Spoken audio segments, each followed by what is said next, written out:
साथियों, मैं डॉक्टर प्रकाश कुमार आज आपसे एक बहुत महत्वपूर्ण मुद्दे पर बातचीत करने के लिए उपस्थित हुआ हूँ। अभी कुछ देर पहले मैंने एक न्यूज़ चैनल पे ये खबर देखी कि यूक्रेन से लौट के आए बच्चे के माता पिता और अभिभावक एक प्रोटेस्ट कर रहे हैं और उनकी ये मांग है कि उनके बच्चों की पढ़ाई को निर्बाध रूप से आगे जारी रखा जाए। तो इस विषय पर बात करने से पहले कुछ तथ्य मैं आपके समक्ष प्रस्तुत कर रहा हूँ, उस पर गौर कीजिए। हमारे देश में अगर आप देखें तो चीन, बांग्लादेश, नेपाल, उज़्बेकिस्तान और जो यूरोपीय कंट्रीज़ हैं छोटी मोटी, उनमें एमबीबीएस पढ़ने की लागत हमारे देश के सापेक्ष बहुत कम है और इसीलिए हमारे देश के बच्चे जो मिडिल क्लास के हैं वो एमबीबीएस करने की चाह में यूक्रेन, कजाकिस्तान, बेलारूस और ऐसी अन्य कंट्रियों में जाते हैं। मगर सबसे बड़ा प्रश्न है कि ऐसा माहौल क्यों है कि बच्चों को पढ़ने के लिए बाहर जाना पड़ता है। क्यों नहीं हमारे देश में ऐसी एक व्यवस्था का निर्माण होता है जिससे हमारे देश के बच्चे अपने देश में पढ़कर एक अच्छी गुणवत्तापूर्ण शिक्षा ले सके, चाहे वो चिकित्सा की हो, चाहे इंजीनियरिंग की हो, चाहे वो मैनेजमेंट की हो। इसके पीछे मूल कारण ये है कि हमारे देश में चाहे वो मेडिकल शिक्षा हो, इंजीनियरिंग शिक्षा हो, इन सभी को गवर्न एक सिंडिकेट करता है, चाहे आप उसको मेडिकल माफिया का नाम दें। यही सारी चीज़ें को गवर्न करता है और यही मेडिकल सिंडिकेट ही डिसाइड करता है कि प्राइवेट कॉलेजों में फ़ीस क्या रहेगी, नए कॉलेजों खोलने के लिए कैसी पॉलिसी बने जिससे उनको कॉलेज चलाने में सुविधा हो और एक प्रॉफिट मेकिंग का बिजनेस बने। आज हमारे देश में शिक्षा और चिकित्सा एक प्रॉफिट मेकिंग बिजनेस बन गया है। इसमें कोई भी समाज सेवा प्राइवेट सेक्टर में दिखती नहीं है।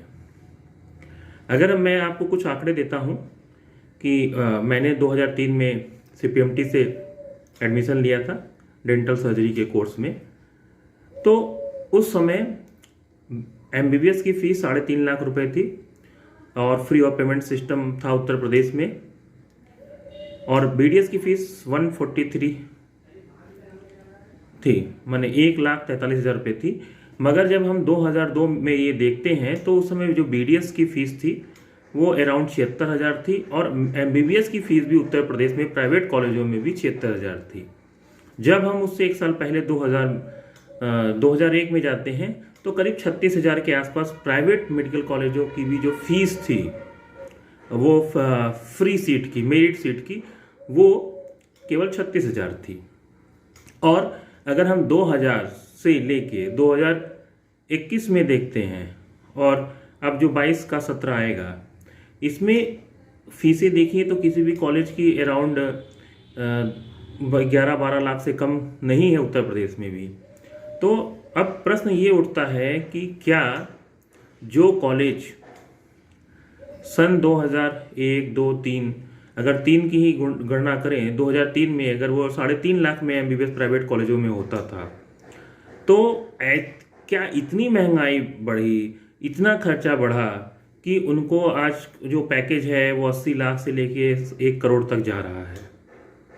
तो इसके साथ दो बातें निकलती हैं, या तो उस समय जो एजुकेशन की गुणवत्ता बहुत बुरी थी और इस समय बहुत अच्छी है, या तो इस समय ये लोग लूट रहे हैं। आप ये बताइए, जो मिडिल क्लास की फैमिली के बच्चे हैं, आप लोअर क्लास की तो बात छोड़ दीजिए, क्या वो इतनी फैमिली सक्षम है कि वो बच्चे को डॉक्टर बनाने के लिए 80 लाख रुपए से लेके 1 करोड़ रुपए तक खर्च कर सकते हैं? हमारे देश में 2 तरह का सिस्टम चल रहा है। एक तो पैसे वालों का सिस्टम, उसका एग्जाम्पल नीट का एग्ज़ाम। जब आप देखेंगे 720 नंबर में 110, 120 नंबर वाले बच्चों को एडमिशन दिया जा रहा है और दूसरी तरफ एक आरक्षण पहले से ही है। तो आप फिर जो लोग हैं जिनके पास पैसा नहीं है, जिनको कोई सपोर्ट नहीं है, तो उनको इस सिस्टम में प्रोफेशनल एजुकेशन से बाहर रखा जा रहा है। इसलिए हम लोगों की ये पिछले 1 वर्ष से डिमांड है कि जो राइट टू एजुकेशन है, मतलब जो शिक्षा का अधिकार है, उसको 14 से बढ़ाकर उसमें यूजी पीजी की एजुकेशन को भी सम्मिलित किया जाए। मतलब कम से कम 25 साल की एज तक शिक्षा के अधिकार को बढ़ाया जाए और उसमें मेडिकल एजुकेशन भी दी जाए। ये ढोंग नहीं चलेगा कि हम 14 साल तक फ्री एजुकेशन दे रहे हैं। अगर आपको फ्री एजुकेशन देना है देश में, तो वो सभी को दीजिए, सभी के बच्चों को दीजिए, अमीर गरीब। आज देश में क्या भद्दा मजाक किया जा रहा है। जो हमारे कॉन्वेंट स्कूल हैं, जो कॉर्पोरेट स्कूल हैं, जिनमें बच्चों की फीस 5,000 रुपये है महीने, कम से कम मैं एक एवरेज बता रहा हूँ आपको। और दूसरी तरफ हमारे देश में 70% ऐसे लोग हैं जो उनको शिक्षा के नाम पे मिड डे मील दिया जा रहा है। और कोरोना काल के दौरान आप ये सोचिए, क्या देश में जो पढ़ने वाले, सरकारी स्कूल में पढ़ने वाले जो बच्चे हैं, जो मिड डे मील पे खा के अपना जीवन व्यतीत करते हैं, जो क्या उनके पास मोबाइल फ़ोन था, उन्होंने इन पिछले 2 साल में क्या सीखा होगा? जो भी वो पहले सीखते थे वो भी नहीं सीखा होगा। तो वो बच्चे कैसे उस जो कॉन्वेंट स्कूल, कॉर्पोरेट स्कूल में पढ़ने वाले बच्चों का सामना करेंगे? इसका सीधे मतलब है आप पूरी तरह डिस्क्रिमिनेट कर रहे हैं लोगों को, चाहे कोई भी माध्यम हो। तो हम लोगों की ये लड़ाई पिछले 1 साल से जारी है और इसको बहुत तेज़ी से आगे बढ़ाया जाएगा।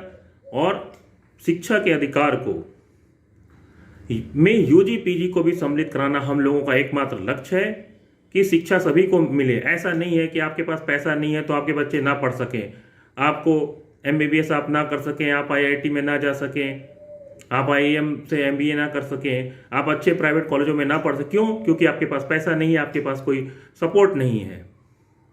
ये बिल्कुल गलत बात है और हम लोग ये लड़ाई की शुरुआत कर चुके हैं। और हम सभी देशवासियों से, जिनके बच्चे पढ़ते हैं, चाहे वो कोटा में कोचिंग पढ़ते हैं, चाहे वो दिल्ली या किसी में भी, चाहे उनके बच्चे हाई स्कूल में हो, चाहे इंटर में हो, हम लोग का ये आह्वान है कि आप हमारे साथ जुड़िए और इस मुहिम को हम लोग सफल बनाएं और सरकार पे इतना दबाव बनाया जाए कि जो शिक्षा का अधिकार है उसमें यूजी पीजी को भी सम्मिलित किया जाए और मेडिकल प्रोफेशनल एजुकेशन को भी उसमें इंक्लूड किया जाए। जय हिंद साथियों।